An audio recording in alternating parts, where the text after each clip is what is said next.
Hello दोस्तों आपका स्वागत है डार्क स्टोरीज बाई आरके में। दोस्तों, अगर आपको डरावनी कहानियां, रहस्यमयी कहानियां या तंत्र मंत्र से रिलेटेड कहानियां सुनना पसंद है तो आप चैनल को सब्सक्राइब जरूर कर लें। दोस्तों, मैं आरके फिर से हाजिर हूँ आपके सामने एक नई कहानी के साथ, जिस कहानी का टाइटल है चांडाल।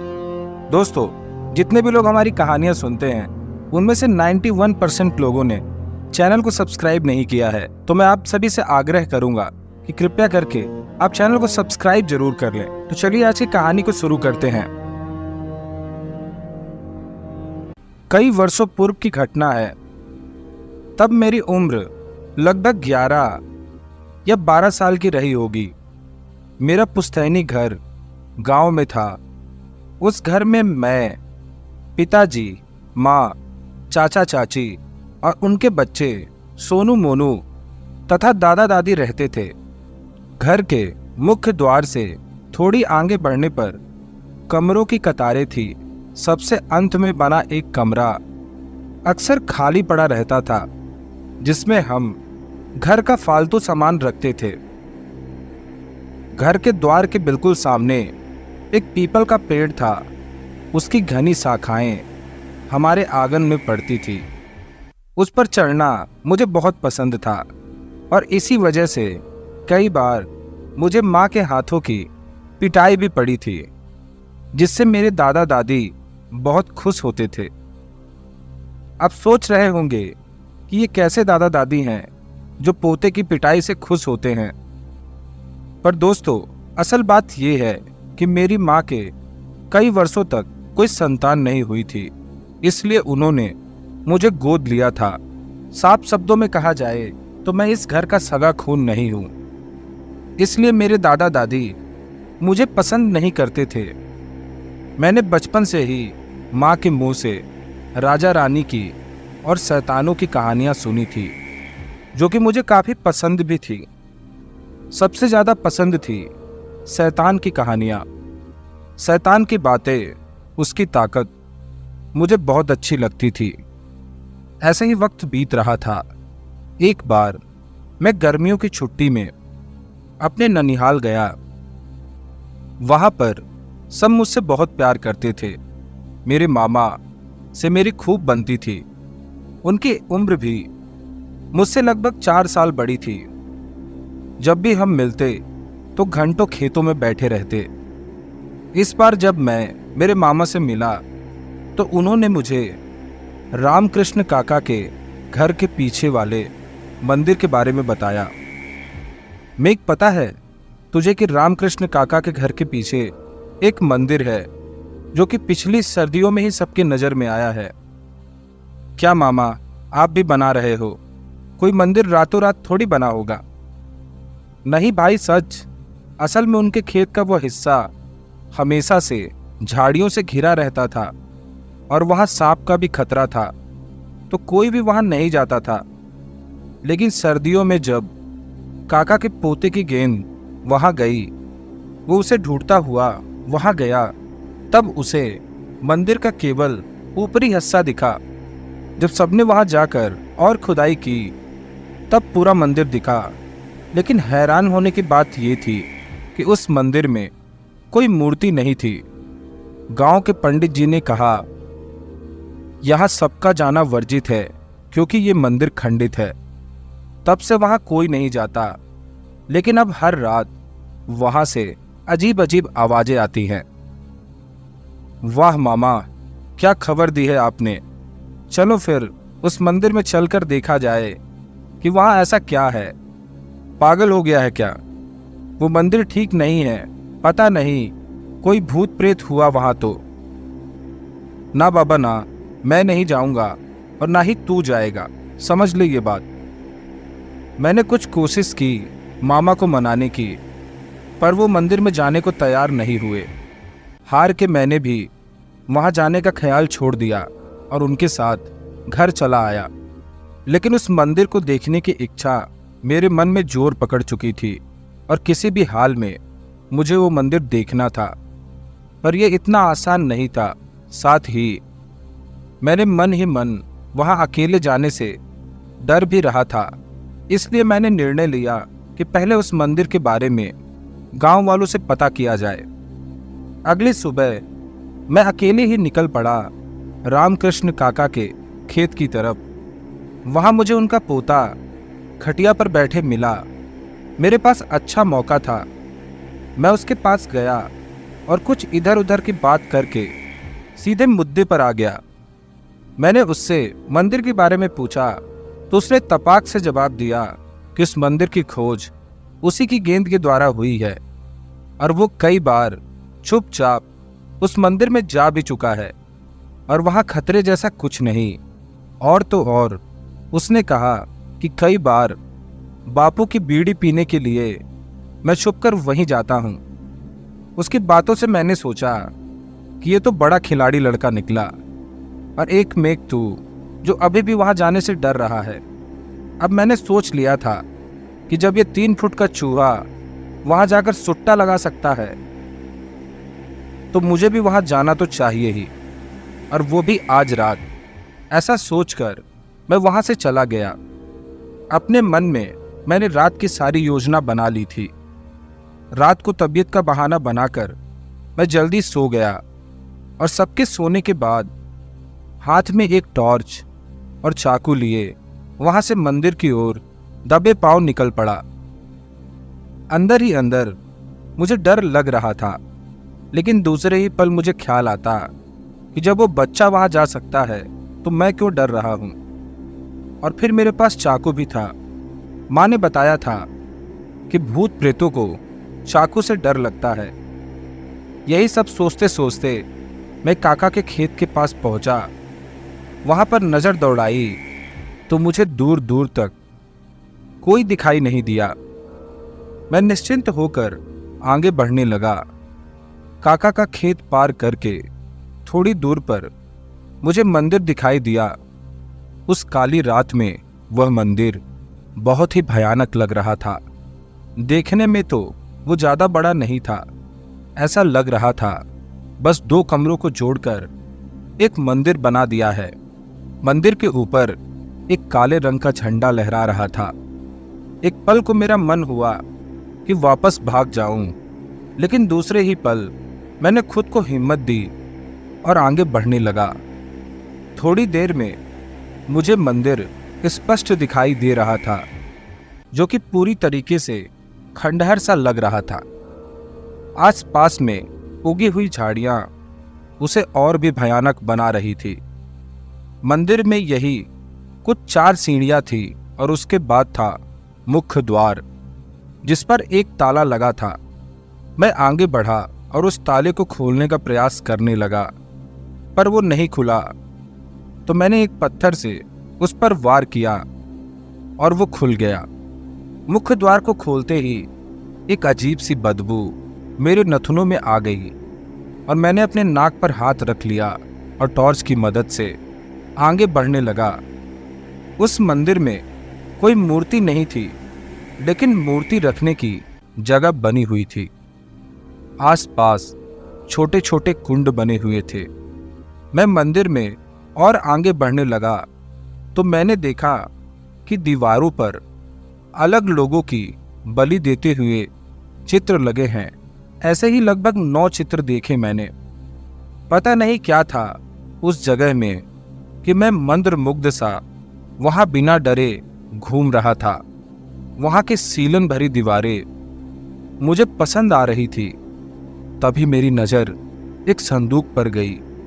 मैंने उसे खोला तो मेरे सामने एक मोटी काले रंग की किताब पड़ी थी, जिसके ऊपर लिखा था, स्वागत है तुम्हारा मेरी दुनिया में। उसे देखकर मेरा मन हुआ कि मैं इसे यहीं पढ़ लूं, लेकिन मेरी किस्मत खराब थी क्योंकि तभी मेरी टॉर्च बंद हो गई। मैंने अपना माथा पीट लिया और किताब अपने हाथ में लिए बाहर की ओर आने लगा। दीवार के सहारे मैं आगे बढ़ रहा था कि तभी मेरे पैर में कुछ जोर से चुभा और मेरी चीख निकल गई। पर वहां रुककर देखने का वक्त नहीं था, तो मैं लंगड़ाता हुआ चलने लगा। मेरे पैर से खून बह रहा था, इसका आभास था मुझे, पर अब मैं सीधा घर आना चाहता था। आश्चर्य की बात यह थी कि मैं जैसे ही मंदिर के बाहर आया, मेरी टॉर्च अपने आप जल गई। मैंने मंदिर में टॉर्च घुमाई तो देखा कि कहीं भी मेरे खून का कोई निशान नहीं था, जबकि मेरे पैर से खून निकल रहा था। अब मुझे थोड़ा ज़्यादा डर लगा और मैं बिना मंदिर बंद किए भागने के लिए सीढ़ियों से नीचे उतरा। खटाक की आवाज़ के साथ मंदिर खुद ही बंद हो गया।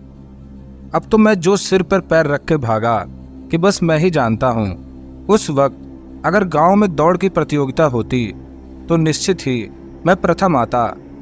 बस किसी तरह घर पहुँचा और दबे पांव जाकर अपने कमरे में बैठ गया। उस किताब को मैंने अपने कपड़े की पन्नी में छुपा दिया, यह सोचकर कि कल पढ़ लूँगा। सुबह जब मेरी आँख खुली तो सूरज महाराज मेरे घर की छत पर आग बरसा रहे थे। मैं आंखें मलते हुए उठा तो मुझे कल रात की बात याद आई और मैं अपनी पन्नी की तरफ भागा। किताब अब भी उसी में रखी थी। उसे देखकर मुझे तसल्ली हुई। अब चुनौती थी कि इसे कब पढ़ा जाए, क्योंकि सारा दिन तो मामा मेरे साथ रहते थे और उनके होते हुए मैं किताब पढ़ने से रहा। मैं यही सोच रहा था कि मेरे नाना ने मुझे आवाज़ देकर मेरी तबीयत के बारे में पूछा। तब मुझे ध्यान आया कि कल मैंने तबीयत का बहाना बनाया था। वही तीर मैंने एक बार फिर चलाया और तीर सही निशाने पर लगा और नाना जी मुझे आराम करने की हिदायत देकर चले गए। मैं जल्दी से नहाकर अपने कमरे में बैठ गया। जब मुझे लगा कि घर के सभी आदमी जा चुके हैं, तब मैंने अपनी किताब निकाली।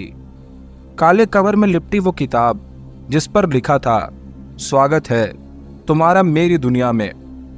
मैंने उसे भगवान का नाम लेकर खोलना चाहा, लेकिन वह नहीं खुली।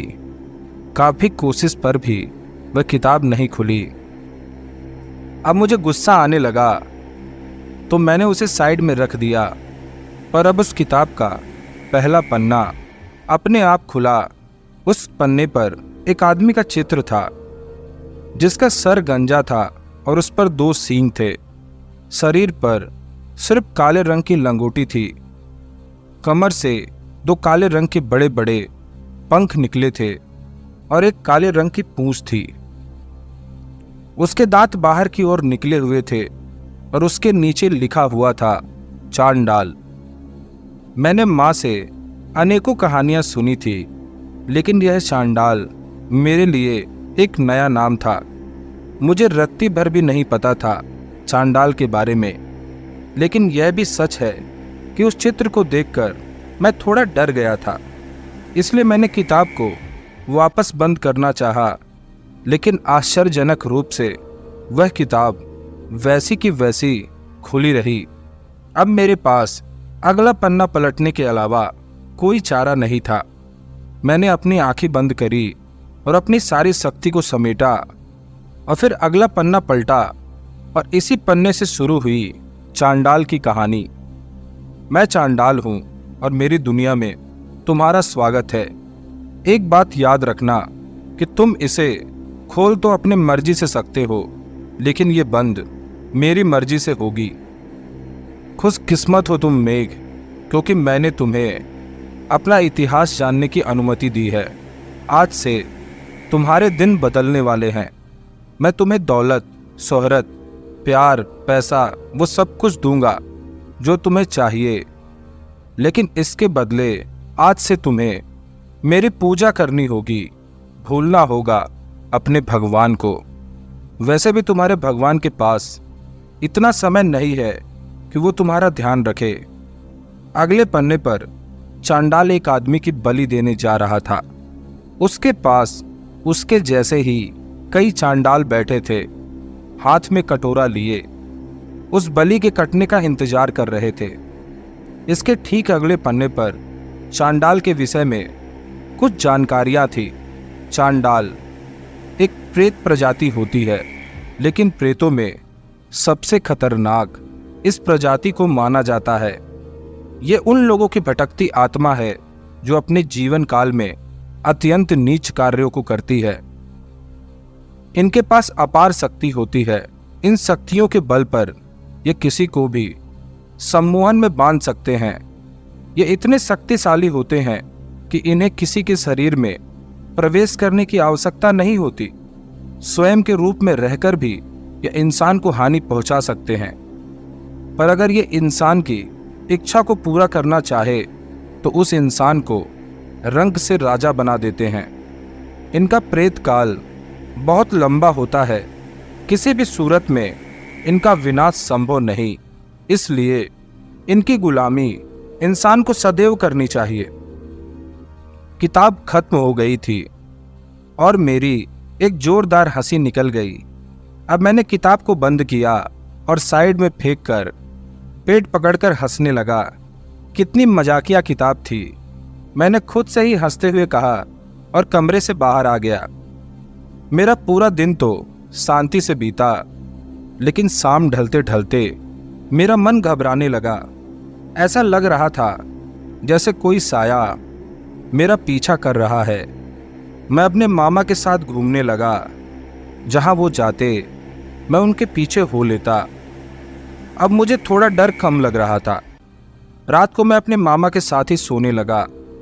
अब तक मैं अपने डर को वहम का नाम दे चुका था कि अचानक रात में मेरी आंख खुली और मैंने खुद को उसी मंदिर में पाया। मेरी तो हालत खराब हो गई।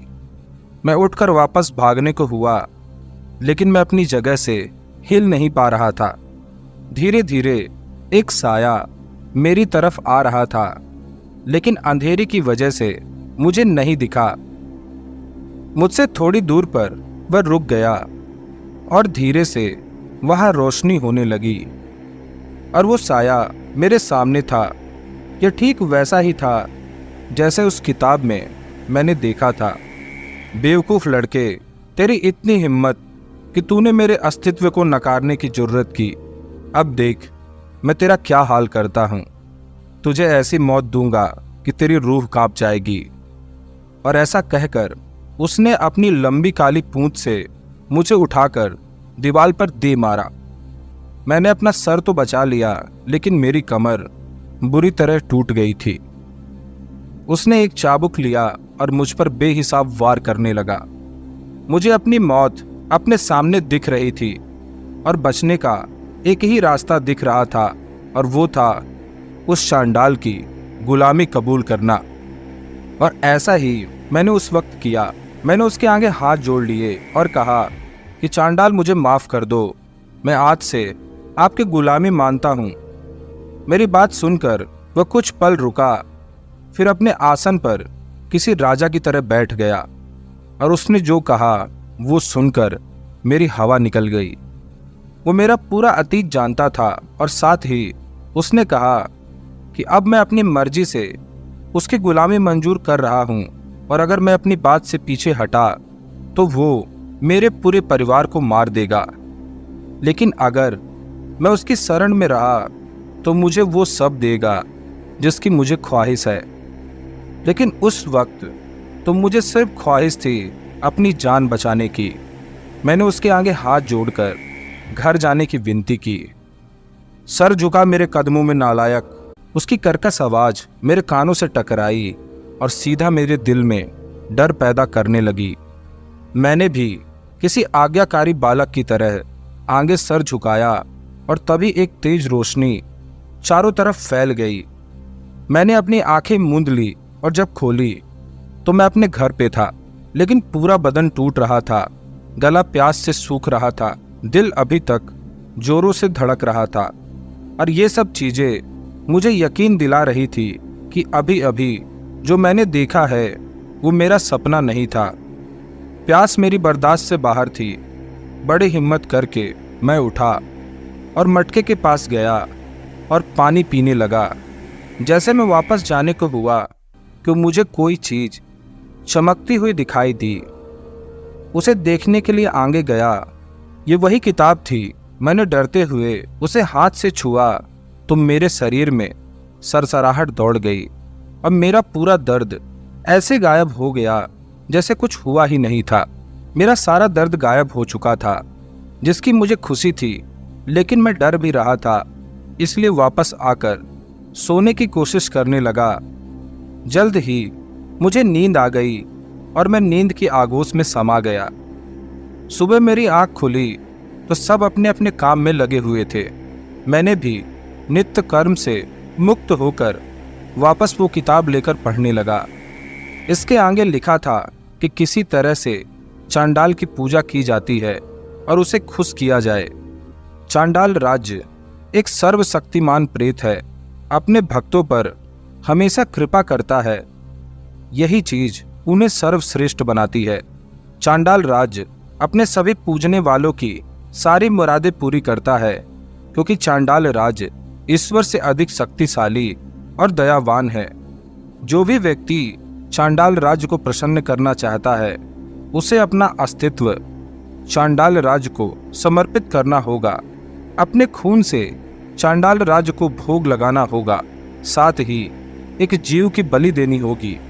फिर चांडाल राज से प्रार्थना करना होगा, हे प्रेतों के प्रेत चांडाल राज्य, मैं अपनी आज और कल आपके हाथों में सौंपता हूँ।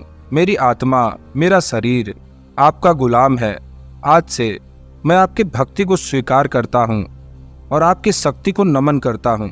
इतना कहने के बाद अपनी मुराद को चांडाल राज के आगे कहना चाहिए और चांडाल राज आपकी मुराद को पूरी कर देता है।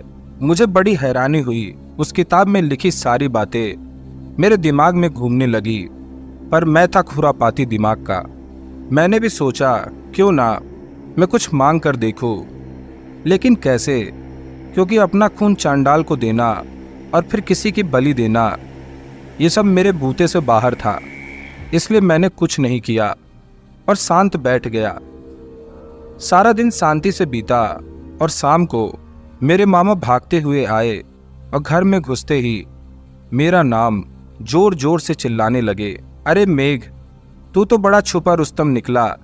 इतना कुछ कर लिया और बताया नहीं अपने मामा को। उनकी बातें सुनकर मेरा दिल धक्क से रह गया। मुझे लगा कि मामा को मेरे मंदिर जाने वाली बात पता चल गई है। फिर भी मैंने अपने भावों को छुपाते हुए उनसे पूछा कि वह किस बारे में बात कर रहे हैं। चल बे, अब ज़्यादा मत बन तू, सब जानता है कि मैं किस बारे में बात कर रहा हूँ। अब आ मेरे साथ बाहर। और ये कहकर वो मुझे बाहर ले गए। बाहर एक चमचमाती साइकिल खड़ी थी। आसपास के बच्चे उसे ऐसे देख रहे थे जैसे कोई हवाई जहाज हो। साइकिल थी ही ऐसी कि पूरे गांव में किसी के पास नहीं थी। मैं आश्चर्यचकित होकर मामा की तरफ देखने लगा।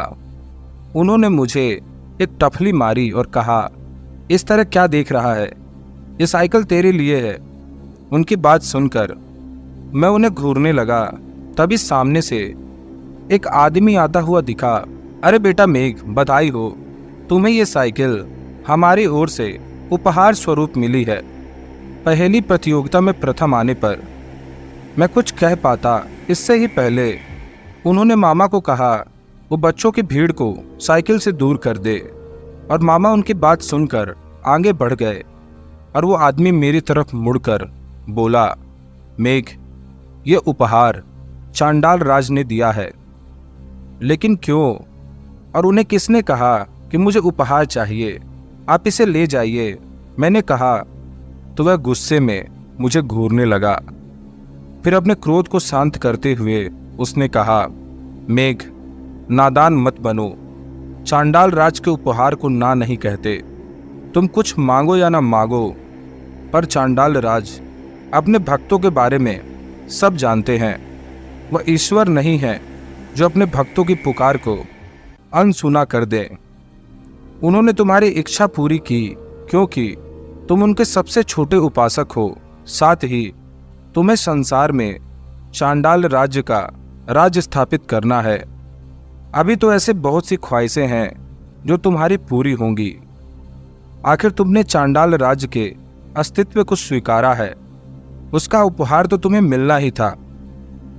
आज से तुम्हारे जीवन की नई शुरुआत होती है। चांडाल राज्य तुम्हारे सभी परेशानियों को खत्म करके तुम्हें सर्वज्ञानी और सर्वशक्तिशाली बनाएंगे। उस आदमी ने कहा और देखते ही देखते गायब हो गया। उसके गायब होने पर वैसे तो मुझे हैरानी होनी चाहिए थी, पर कुछ दिनों से मेरे साथ जो हो रहा था उस वजह से मुझे इन चीज़ों से कोई हैरानी नहीं हुई। उसके जाने के बाद मैं विस्मय होकर उस साइकिल को देखने लगा।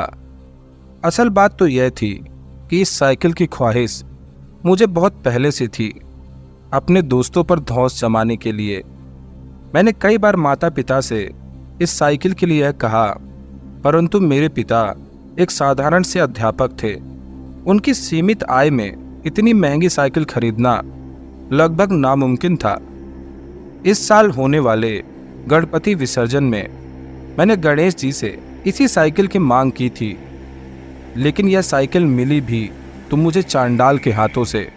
अब कहीं ना कहीं मेरा बाल मन चांडाल के वश में हो रहा था। मैं चांडाल के उपहार से पूरी तरह आकर्षित था।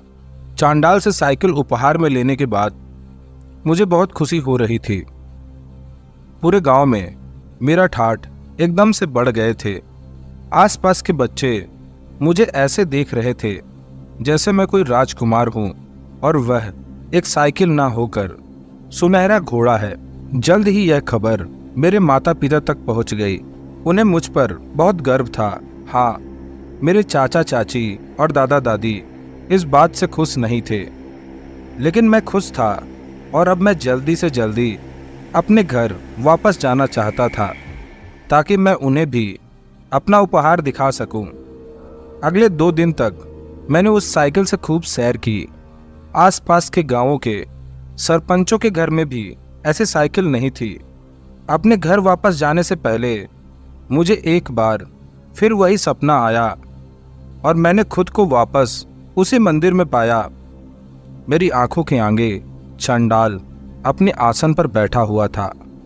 उसके पास ही वह आदमी खड़ा था जो मुझे साइकिल देने आया था, लेकिन इस बार उस आदमी के सर पर 2 छोटे छोटे काले सींग थे। साथ ही उसके कमर पर 2 काले पंख लगे हुए थे।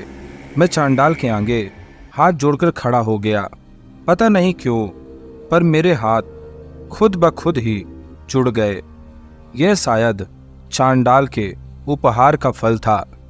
चांडाल मेरी तरफ उठकर आया और उसने मेरे कंधे पर हाथ रखकर कहा, मेघ, कैसा लगा तुम्हें तुम्हारा उपहार? उम्मीद है तुम्हें पसंद आया होगा।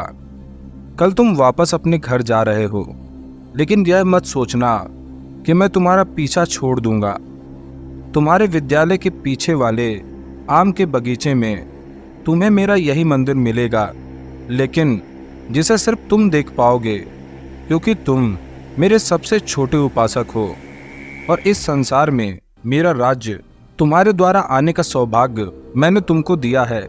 इसलिए तुम्हें मेरी किताब में मेरी पूजा करने के बारे में जो पढ़ा था उस पर अमल करने की कोई ज़रूरत नहीं है।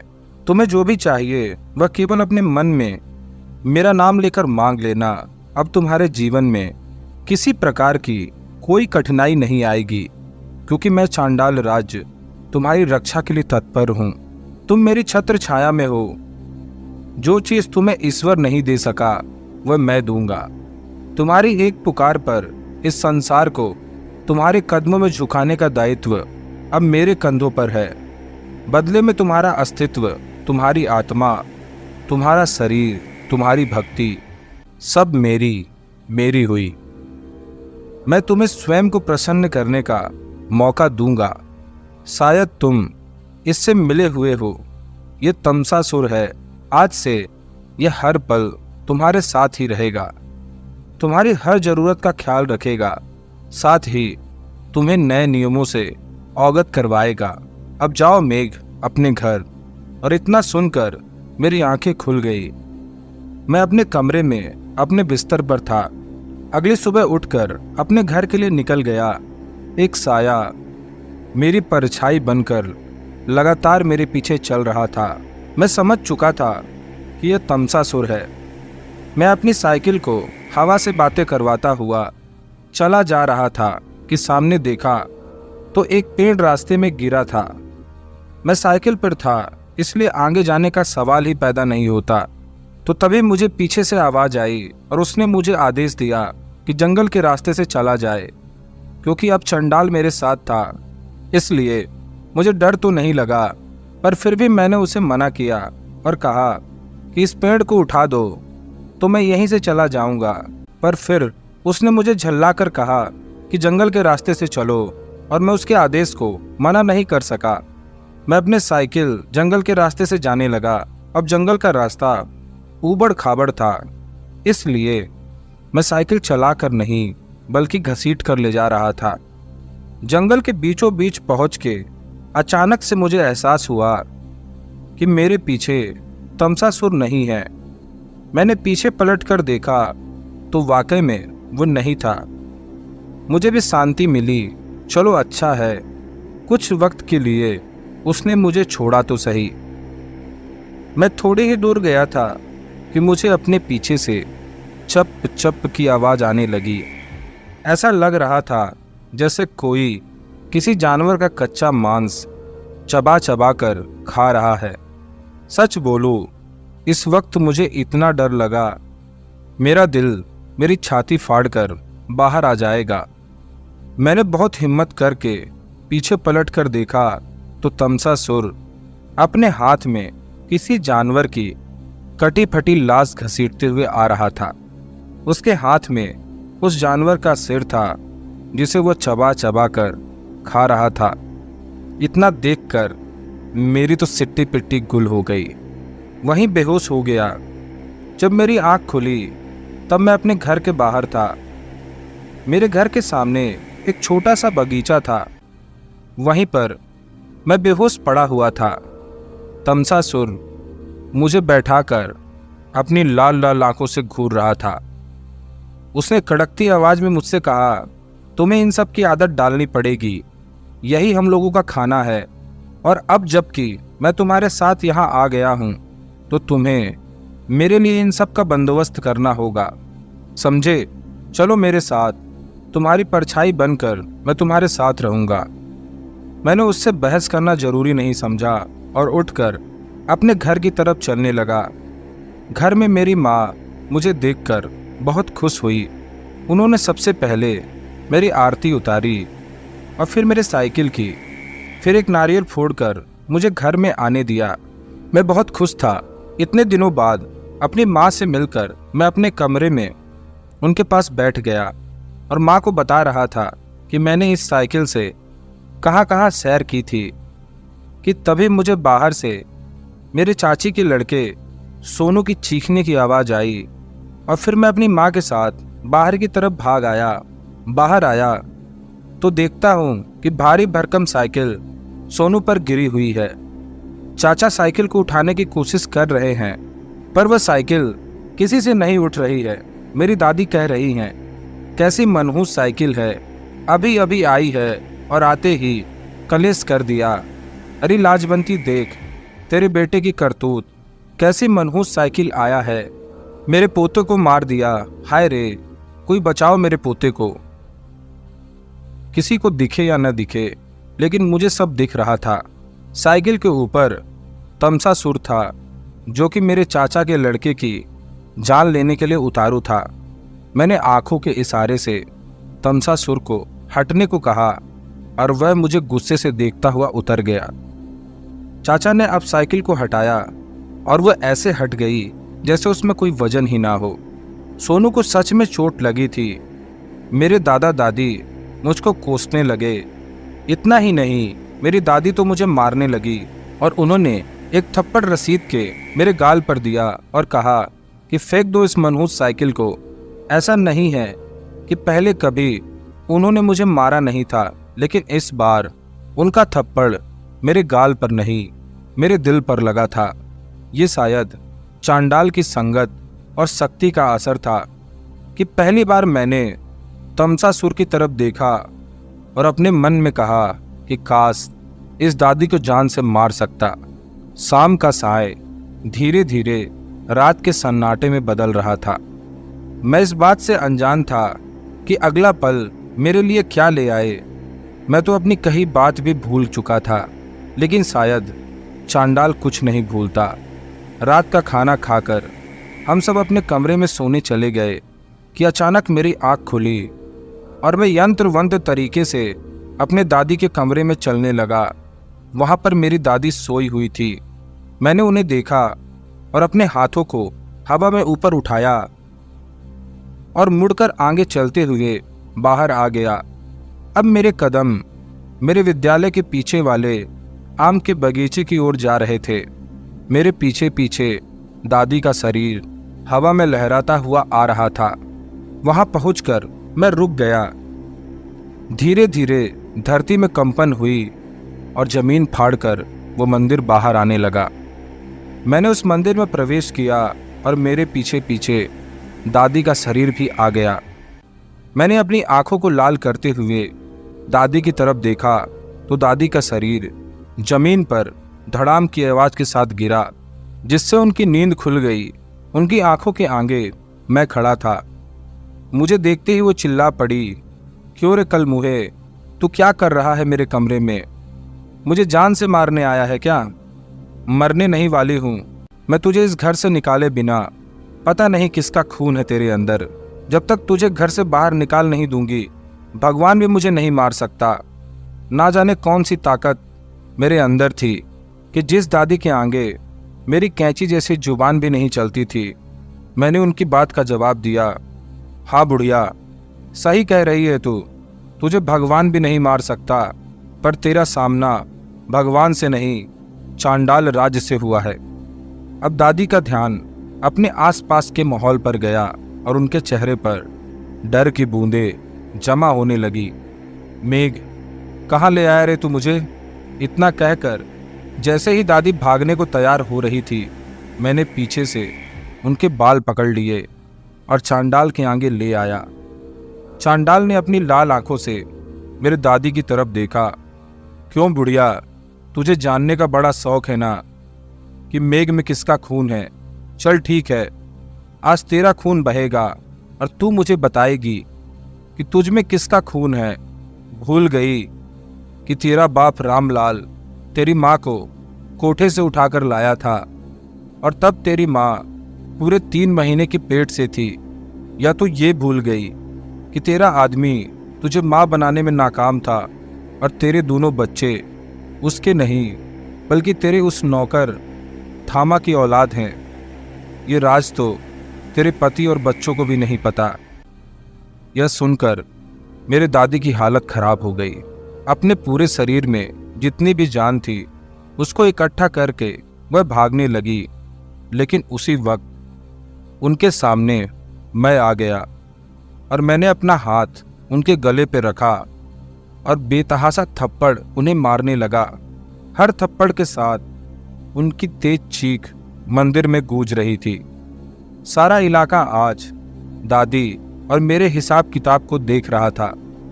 इतने थप्पड़ खाने के बाद दादी बेहोश हो गई। तमसासुर, जो कि ये नज़ारा देख रहा था, वहां आया और उसने दादी के शरीर को खाने की इच्छा जाहिर की, लेकिन मेरे दिमाग में तो कुछ और ही चल रहा था। मैंने चांडाल से कहा, ये चांडाल राज, अगर अभी दादी को कुछ हो जाता है तो उसका इल्जाम कहीं ना कहीं मुझ पर और मेरी साइकिल पर आएगा। सब मुझे और ताना देंगे, इसलिए हम इसे मारेंगे नहीं बल्कि जिंदा रखेंगे। हाँ, हम इसकी तेज जुबान को खींच लेते हैं ताकि ये कभी हमारे लिए खतरा ना बन सके। वैसे भी यह इस लायक तो बची नहीं कि यह किसी को कुछ कह सके। चांडाल ने मेरी बात से सहमति जताई और तमसासुर ने अपना हाथ दादी के गले में डालकर जुबान बाहर खींच ली और वह उस जुबान को लपक कर खा लिया। फिर दादी को वापस उनके कमरे में पहुंचा दिया। मैं भी मुस्कुराता हुआ अपने घर की तरफ चला गया। यह मेरा पहला कदम था जब मैं बुराई की तरफ बढ़ चुका था। दोस्तों, ये था हमारी कहानी चांडाल का पहला पार्ट। कैसे मेघ चांडाल की बातों में आकर कई लोगों की जिंदगी बर्बाद करता है। दोस्तों, कहानी काफ़ी इंटरेस्टिंग होने वाली है, तो अगर आप आगे के पार्ट को सुनना चाहते हैं तो चैनल को सब्सक्राइब जरूर कर लें। मिलते हैं किसी और वीडियो में, तब तक के लिए ख्याल रखें। धन्यवाद।